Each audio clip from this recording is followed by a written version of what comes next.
This is the Technical Difficulties. We're playing Citation Needed. Joining me in the studio today, he reads books. It's Chris Joel. I don't think there's anything left to say. Everybody's favourite Gary Brannan. Putting the eating in the greeting. And the bountiest man on the internet, Matt Gray. Close up. In front of... Jesus. In front of me, I have an article from Wikipedia, and these folks can't see... Crikey, Gary. These folks can't see it. Every fact they get right is a point and a ding, and the special prize for particularly good answers, which is... Mystery Biscuits! Oh, yeah. Today's article is... The Swarm. Film starring Michael Caine. Good grief! A point straight away. Thank you. It's about a swarm of killer bees somewhere in the Midwest of America. Michael Caine plays a scientist, I do believe. So Gary's won the show, but... yes, Michael Caine plays Dr. Bradford Crane, which... Bradford! Just sounds like... Bradford Crane. Hello, Bradford Cranes. Yeah, we got a 9-ton, a 14-ton, and Maurice Micklewhite. I don't quite understand how a crane's going to help you with a swarm of bees unless you want us to lift a tree or something. Where are you? America? No, we don't go that far. Giant jam sandwich. Yeah. Did you have giant jam sandwich when you were little? No. Giant jam sandwich is an ace book. It's about a swarm of wasps that come and attack a town and sting the mayor on his fat bald pate. So they bake a giant loaf of bread, make an enormous jam sandwich, trap all the wasps in the jam, and then crush them to death with another slice from the loaf. And then in the sequel, a giant eats it and gets an all stang out mouth. Stang out. Yeah, It's a word. Sometimes I let it all stang out. But it's a use for a crane in that situation. It is a gigantic jam. How else are you going to flop your second slice of bread down? Why did they make a bread loaf? Why don't they just make a giant bread roll? Because otherwise you've got other slices in the giant loaf. I didn't know. I was about... That's not a jam sandwich, That that's a big. jam roll. That's true. I don't think I'm going to go drive my jam roll. jam. Stick.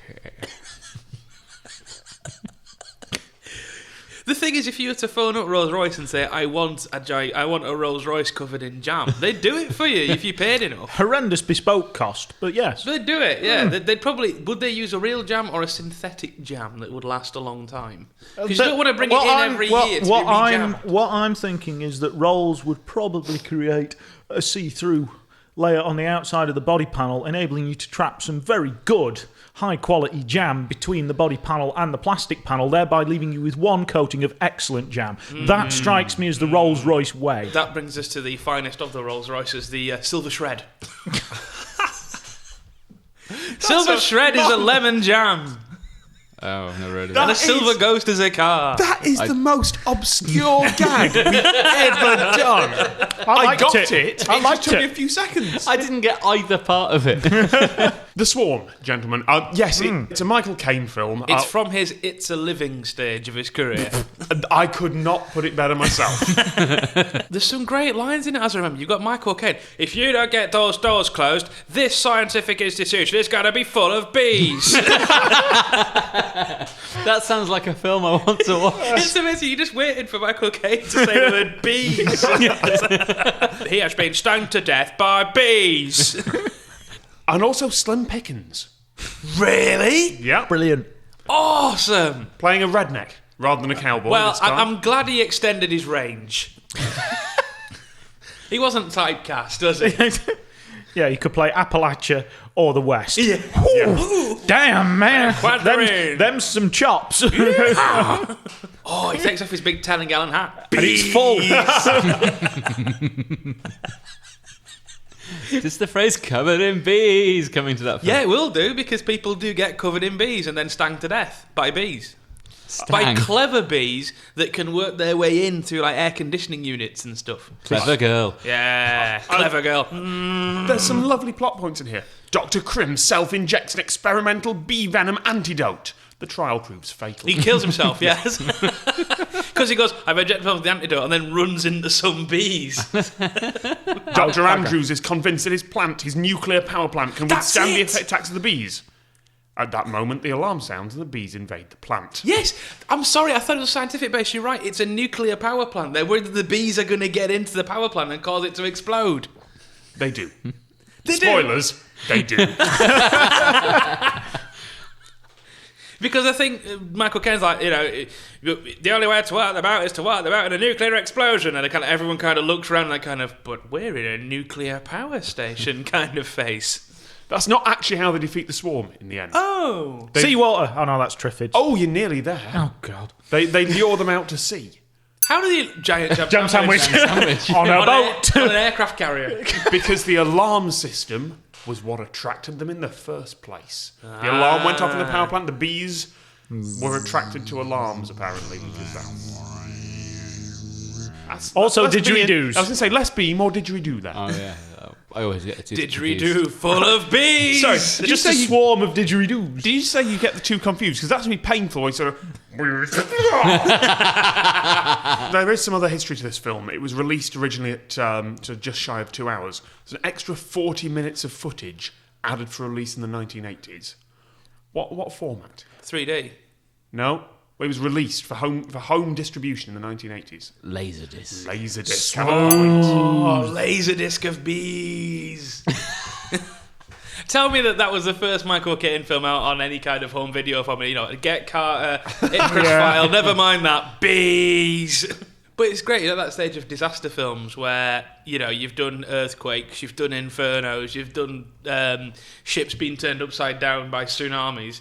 You're now at the stage of bees. There are actually many more films here about large swarms of bees. Care to guess some names? The Swarm 2. This time they're There's angry. no Michael They Caine. are actually. I'm going to give you a point because I think of remaking The Swarm. Oh, who's going to play the Michael Caine part? Michael Caine. Yeah. Hopefully they'll get Tom Hardy. He's in quite a Oh, lot. yeah. And he can act, which is... So we've got Tom Hardy as Ben. The bees are coming to the power station. Sorry, what? The cheese is coming to the The booze. the booze?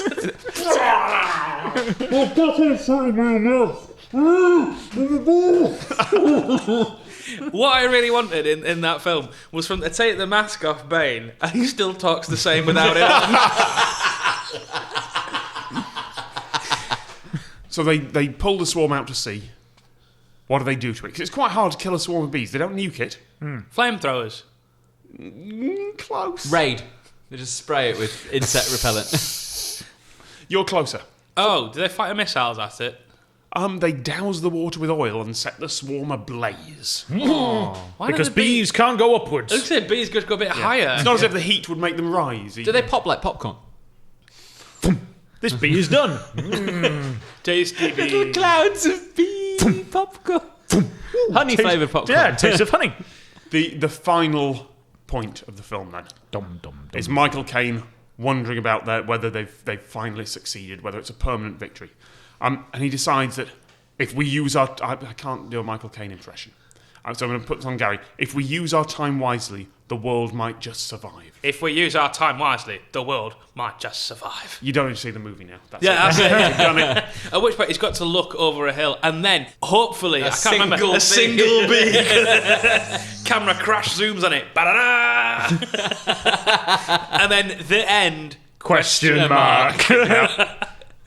All right, I'm going to do a quick fire round here. Blimey. Name me some animals. I'm going to give you a point for each one that actually does have an invasion movie. Oh, there's Night of the Shrews or something. The killer shrews, That's it, giant yeah. shrews. Yeah, Sharks. yes, Nah. many. Horses. No, astonishingly, I've got no. Wikipedia does not know of. Sheep. Yes. Oh yes, black sheep. Yeah, that top definitely film. exists. The birds. Yeah. Yeah. Yeah. No, he's meaning the 60s group, the Birds. Gene Clark's coming. Looking at the playground. Turn everything. No! Turn still being a bird as well. Yes. Yeah. You know who played the lead in that? Go on. Stephen Seagal. Hey. At the end of the show, congratulations, Gary. You obviously win this one for just knowing what the film was in the first Yes. place. You win up, Doc. What's up? Not much. What's up with you? That's been Chris Joel. Killed him. That's been Gary Brannan. That's Matt and Gray. I've been Tom Scott. That's the end of the series. We'll see you next time. I can't believe that shit works. Leaves an oily residue when she gets hot. Oh. And is naturally grey in colour. The one thing I do know about Wolverhampton, they've got battered chips. Ooh. Yeah. Two very different reactions. I went, oh. Matt went, yeah. You can see I'm with Matt on this. Thank you for watching Citation Needed. That was the last one in this run. We've just filmed some more Language Files videos. Thank you for your help with that, Matt. That's all right. Things you might not know will continue, and there may be some quiz stuff soon. But there will be more Of this. You okay? the lips talking to us.